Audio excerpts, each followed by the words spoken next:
नमस्कार विद्यार्थी मित्रांनो, तलाठी पद हे अगोदर सरळ सेवामार्फत भरण्यात येत होतं. मात्र यावर्षी तलाठी हे पद आपल्याला MPSC ग्रुप सी मार्फत भरण्यात येणार आहे पद.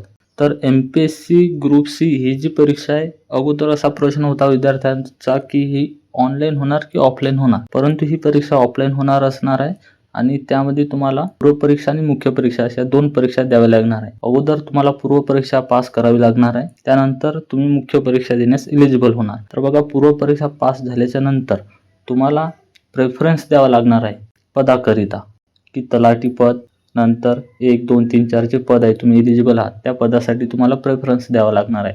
त्यानंतर मुख्य परीक्षा पास झाल्याच्या नंतर तुमचं चांगले मार्क्स आल्याच्या नंतर तुम्ही जे पद अगोदर निवडलं प्रेफरन्समध्ये तेच पद तुम्हाला भेटणार आहे. पास झालं म्हणजे काय, तर मेरिटच्या हिशोबाने. आणि सोबतच अभ्यास करण्यासाठी आता जास्त दिवस उरलेले नाही आहेत. जाहिरातमध्ये मला अजूनही तलाठी पद कॅटेगरीनुसार किती आहेत हे दिसलेले नाही आहे. तर आता पूर्व परीक्षेचा अभ्यासक्रम बघा. तुम्हाला यामध्ये टोटल 8 विषय असणार. पूर्व परीक्षेमध्ये 1 घंट्यामध्ये 100 प्रश्न सोडवावे लागणार. तर बघा, सामान्य क्षमता चाचणी यामध्ये इतिहासमध्ये आधुनिक भारताचा विशेषतः महाराष्ट्राचा इतिहास असणार. त्यानंतर भूगोल, महाराष्ट्राच्या भूगोलाच्या विशेष अभ्यासासह पृथ्वी, जगातील विभाग, हवामान, अक्षांश, रेखांश, महाराष्ट्रातील जमिनीचे प्रकार, पर्जन्यमान, प्रमुख पिके, शहरे, नद्या, उद्योगधंदे इत्यादी असणार. त्यानंतर अर्थव्यवस्थामध्ये भारतीय अर्थव्यवस्था आणि शासकीय अर्थव्यवस्था असणार. तर भारतीय अर्थव्यवस्थेमध्ये राष्ट्रीय उत्पन्न, शेती, उद्योग, परकीय व्यापार, बँकिंग, लोकसंख्या, दारिद्र्य व बेरोजगारी, मृदा आणि राजकोषीय नीती इत्यादी असणार. शासकीय अर्थव्यवस्थेमध्ये अर्थसंकल्प, लेखापरीक्षण इत्यादी. त्यानंतर 4थं चालू घडामोडी, जागतिक तसेच महाराष्ट्रासह भारतातील. त्यानंतर 5वं राज्यशास्त्र, यामध्ये तुम्हाला पंचायत राज सोबतच काही कायदे कलमा पाठ करून घेऊन जावे लागणार आहेत. त्यानंतर 6वं सामान्य विज्ञान, भौतिकशास्त्र, रसायनशास्त्र, प्राणीशास्त्र, वनस्पतीशास्त्र, आरोग्यशास्त्र. त्यानंतर कॉलममध्ये दिलेले आहे की फिजिक्स, केमिस्ट्री तुम्ही वाचून घ्या. त्यानंतर 7वं अंकगणित, बेरीज, वजाबाकी, गुणाकार, भागाकार, दशांश, अपूर्णांक व टक्केवारी इत्यादी. जर आपण पूर्व परीक्षेचे हे सब्जेक्ट बघितले तर हे बघा, प्रश्न तुम्हाला सांगतो. इतिहासमध्ये 10 प्रश्न, भूगोल 10 प्रश्न, अर्थशास्त्र 15, राज्यशास्त्र 15, चालू घडामोडी 15 आणि सामान्य विज्ञान 15 आणि अंकगणित व बुद्धिमत्ता चाचणीचे 20 प्रश्न. असे टोटल तुम्हाला 100 प्रश्न येणार आहेत पूर्व परीक्षेसाठी. मुख्य परीक्षेमध्ये तुम्हाला 2 पेपर असणार, ज्यामध्ये पहिला पेपर मराठी इंग्रजी, ज्याच्यात 50 प्रश्न असून 100 गुण असणार. त्यानंतर दुसरा पेपर हा सामान्य अध्ययन व बुद्धिमत्ता चाचणीचा असणार, यामध्ये 100 प्रश्न आणि 200 मार्क्स असणार. म्हणजे टोटल मुख्य परीक्षा ही 400 मार्क्सची असणार. तर आता मुख्य परीक्षेचा अभ्यासक्रम बघा. यामध्ये पहिला पेपर जो असेल मराठी आणि इंग्रजी हा 100 प्रश्नांचा असेल, म्हणजे 50 प्रश्न. तर बघा, मराठीमध्ये सर्वसामान्य शब्दसंग्रह, वाक्यरचना, व्याकरण, म्हणी व वाक्प्रचार यांचा अर्थ आणि उपयोग तसेच उतार्यावरील प्रश्नांची उत्तरे द्यावी लागणार. त्यानंतर इंग्रजी common vocabulary, sentence structure, grammar, use of idioms and phrases and their meaning and comprehension of passage हा पहिला पेपर. त्यानंतर दुसरा पेपर सामान्य क्षमता चाचणीचा असेल, ज्यामध्ये पहिला सब्जेक्ट आहे सामान्य बुद्धिमापन व आकलन. उमेदवार किती लवकर व अचूकपणे विचार करू शकतो हे आजमावण्यासाठी प्रश्न. त्यानंतर चालू घडामोडी, जागतिक तसेच महाराष्ट्रासह भारतातील. तिसरं अंकगणित व सांख्यिकी. चौथं माहितीचा अधिकार अधिनियम 2005 ॲज अपडेटेड व महाराष्ट्र लोकसेवा हक्क अधिनियम 2015. आता 5वा पॉईंट बघा, भारतीय संघ राज्यव्यवस्था, भारतीय राज्यघटना, स्थानिक स्वराज्य संस्था, कार्यकारी मंडळ, न्यायमंडळ व विधिमंडळ इत्यादी. घटना कशी तयार झाली आणि घटनेच्या प्रस्तावनेमागची भूमिका व तत्त्वे. घटनेची महत्त्वाची कलमे किंवा ठळक वैशिष्ट्ये.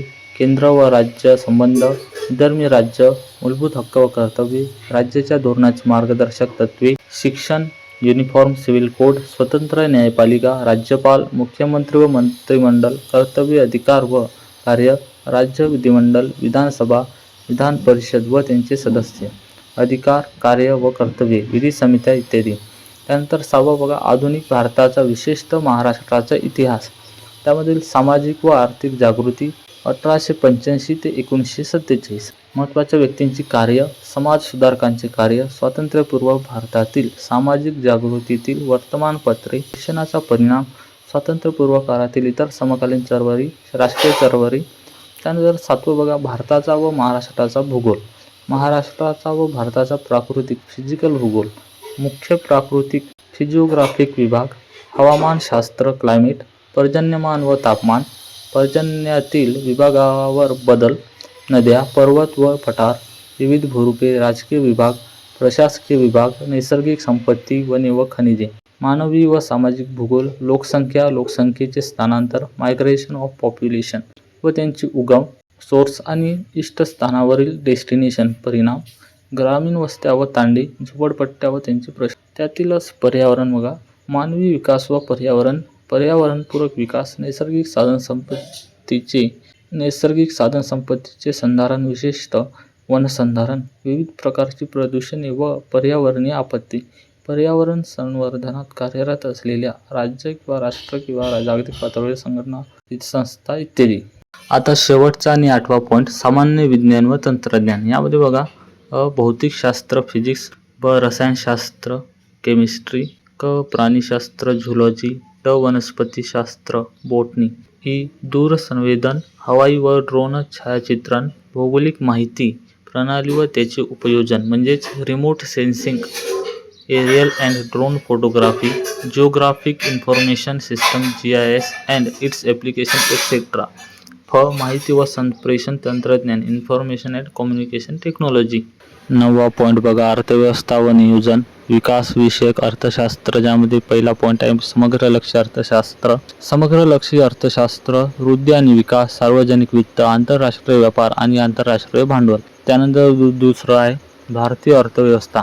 भारतीय अर्थव्यवस्थेची आव्हाने व आर्थिक सुधारणा. भारतीय शेती व ग्रामीण विकास, सहकार, मौद्रिक व वित्तीय क्षेत्र, सार्वजनिक वित्त आणि वित्तीय संस्था, उद्योग व सेवा क्षेत्र, पायाभूत सुविधा विकास, आंतरराष्ट्रीय व्यापार आणि भांडवल. महाराष्ट्राची अर्थव्यवस्था. कोणत्या विषयाचे किती प्रश्न येईल मुख्य परीक्षेत तर बघा इतिहासचे 10 प्रश्न, भूगोल आणि पर्यावरणचे 10 प्रश्न, राज्यशास्त्राचे 15, अर्थशास्त्राचे 10 प्रश्न, सामान्य विज्ञानचे 12, चालू घडामोडीचे 10, कायद्याचे 3 प्रश्न, कम्प्युटर ICTचे 4 प्रश्न, अंकगणित व बुद्धिमत्ता चाचणीचे 22 प्रश्न आणि remote sensing, aerial photography, GIS GPS चे 4 प्रश्न.